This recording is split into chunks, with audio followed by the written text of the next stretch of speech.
Hey guys, welcome back to today's video. Today is Wednesday, November 11th, 2020, and today we're going to be taking a look at a 2020 electoral map if Jo Jorgensen, the Libertarian Party nominee, if she had not ran for president, and essentially taking her votes and allocating them towards Donald Trump, we are going to be essentially removing her from the presidential race itself. And what this does actually is spell out a better map for Donald Trump than what we normally saw.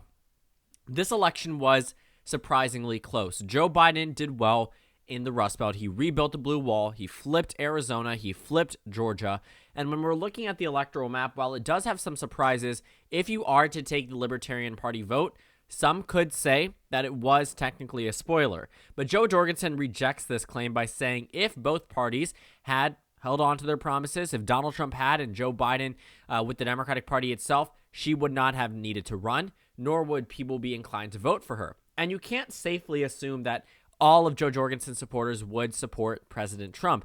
It would probably split 75 to 25, but for the sake of this video, I gave all of the votes from Jo Jorgensen to Donald Trump in this scenario. Now, you could argue, what happens if you take out Howie Hawkins?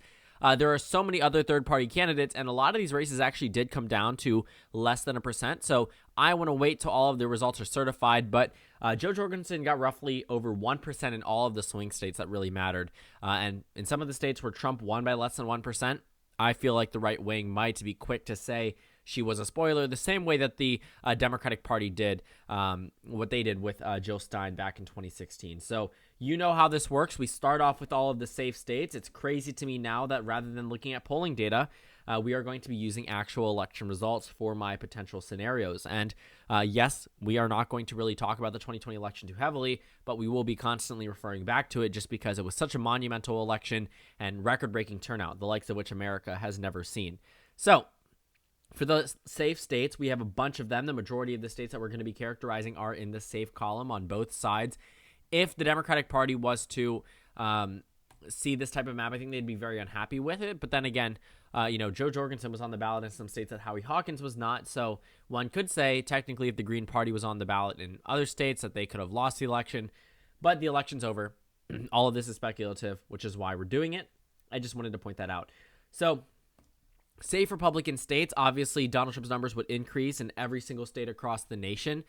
He won a lot of these states by very solid margins, and with this added vote, it moved over. Actually, I don't believe it moved over a single state into the safe column for Donald Trump, but it just solidified a lot of these states. Now, Alaska hasn't officially finished counting, so that state could end up being likely by the end of this election, but it looks like it's on track to be safe for Donald Trump. Up in Missouri, over in Nebraska, all of the districts except for one become safe. In the state of North Dakota, Oklahoma, South Carolina, surprisingly, but not really, South Dakota, the state of Tennessee, Utah, and Wyoming. So, actually, I forgot the state of Mississippi. Can't believe I forgot that. And West Virginia, it was over there on the side. So, now we've hit all of the safe states for Donald Trump, except for, I don't know why I forgot this state. I'm surprised I missed it, the state of Montana. Now, I'm hoping I didn't miss another one. Now we are in all of the safe states for Donald Trump. Does the map look familiar? Generally, when we started off my election predictions, I did have some of these states in the likely column, but that wasn't to say that they couldn't have been safe. At the time, it just looked like it was closer than it actually was. But consistently, practically, in the states that I had, Donald Trump has a solid lock-in. I gave him 125 electoral votes. I gave the Democrats 188. Now, I haven't calculated the Democratic electoral votes. I think it might be slightly under just because we've seen another state move over into the likely Democratic column. But overall, the American electorate is really boring, and we have the same type of electoral map every election season. And it's really surprising. Not really, actually, but it's interesting, to say the least. Over in the state of Delaware, so we've hit California so far, Connecticut, Delaware, the District of Columbia, Hawaii, my home state of Maryland, the state of Massachusetts. By the way, if you couldn't tell, I'm going in alphabetical order. New Jersey, New York, Rhode Island, Vermont. I actually already characterized Rhode Island. I don't know why I did that. I think I did that instead of Delaware. Rhode Island, Vermont, and Washington. So, am I missing one? I don't believe so, because we have two states that now have moved over into the likely Democratic column. So, rather than 188, which is what we're used to, we are actually at 156. So I know it's surprising to not see Illinois or Oregon in the safe Democratic column.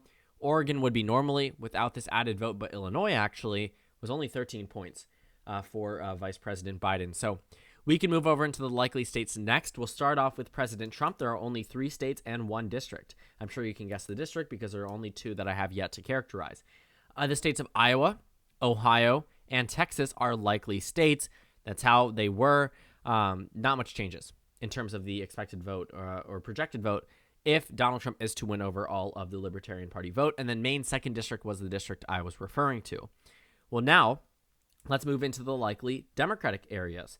This includes a number of states. We have Colorado, Illinois, which is actually pretty surprising to me, Maine at large, Minnesota, which is also surprising that it wasn't closer. Same thing in New Hampshire, New Mexico, surprisingly Oregon, Virginia, and Nebraska's 2nd District. I think that is fascinating.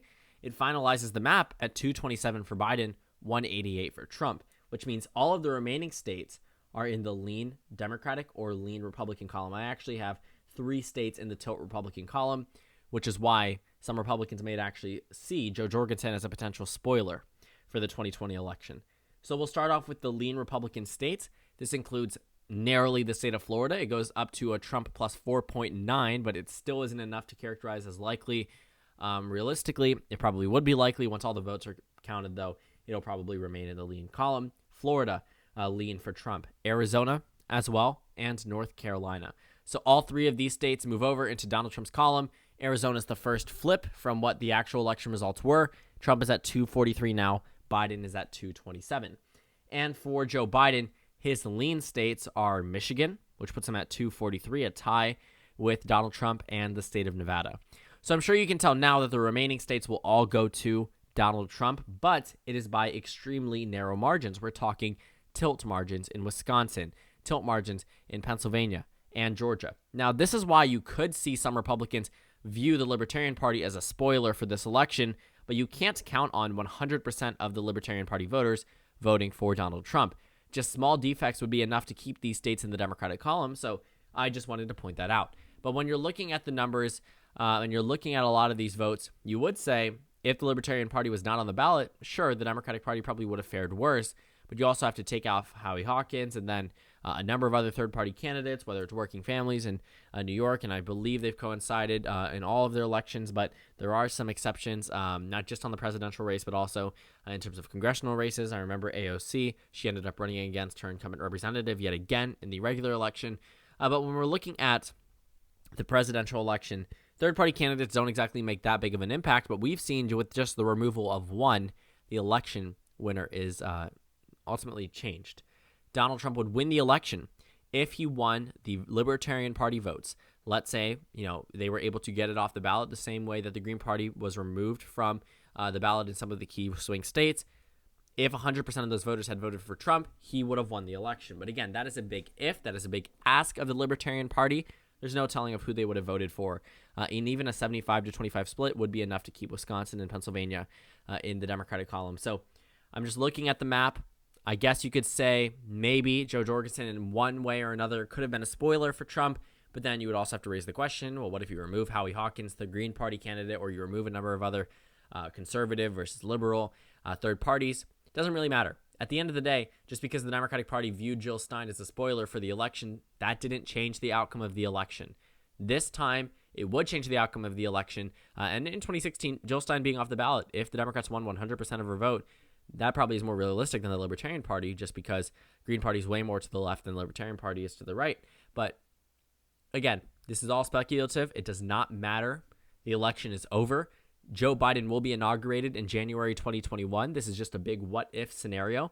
And I think it's always fascinating to take a look at election results and alter them in a certain way. So if the Libertarian Party candidate, Joe Jorgensen, was not on the ballot in any of the states, and all of her votes had gone to Donald Trump, as some in the right-wing media might claim, he would, in fact, win the presidency with 289 electoral votes, holding on to the states of Wisconsin, Pennsylvania, Georgia, and Arizona, all 4 states that have since been projected to flip for Joe Biden, with the exception of Georgia, which is on track to do so by the time they certify their results, to Joe Biden's 249, because even in this scenario, Biden flips Nebraska second. and the state of Michigan. So thank you guys so much for watching this video. Make sure to comment down suggestions below. Subscribe on the left if you haven't already, and check out the Instagram and Twitter. At the bottom left of the screen, there's also a Discord server for you to go ahead and join. On the screen, there's a video you can watch and then a playlist for my 2020 post-election videos. Again, thank you guys so much for watching, and I will see you all tomorrow.